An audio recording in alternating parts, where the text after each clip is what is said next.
Hi, paano ba bubuksan ng maleta pagka nakalimutan ang password or nagluko ito?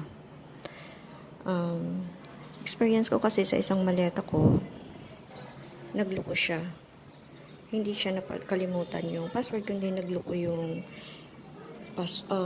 paano pagbukas. So, ang ginawa ko, nanood ako ng YouTube and legit naman siya. So, nabuksan ko yun. Actually, itong maleta ko na to is bago siya. Pinalitan ko na. Pinalitan ko kasi maliit yun na maleta. Pinalitan ko ng malaki. So, ganito yung ginawa ko. Dito sa taas, ayan, sa loob nitong tatlong number, dito sa taas, meron siyang butas. Okay? Meron siyang butas. Hanapin nyo lang. Ayun. Dito.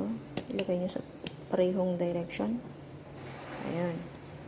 Ito din. Kailangan same direction silang tatlo. Ganun. Kita nyo? Ayan. Yung tatlong butas. Kailangan same direction sila. Okay. Then, punta tayo dito. Okay. Yung number niya.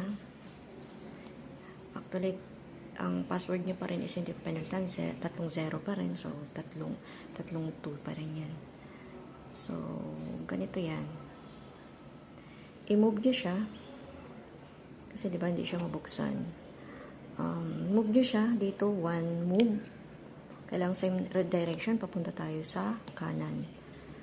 Okay, ito is one move. One move. Kailangan pareho ng direction. Pareho yung tatlo. Ulit-ulitin nyo lang. Or ituloy-tuloy nyo lang. Isang direction. Dito isa din. Okay? Then, saka nyo i-try dito. Ganon. Okay? Kung halimbawa naman, yung number dito is 5 to, diba? 5 to 1. Ganon. Same din. Okay? One move dito, one move dito, one move. Same direction. Kasi yung akin noon is ganun din. Ibang number ito kasi hindi ko pa rin siya napalitan. So, effective siya. And try nyo. Okay? Basta, una, hanapin nyo yung butas dito. Kailang nakatapat siya. Pareho siya ng direction. Lagay nyo siya sa taas. Ayan yung butas.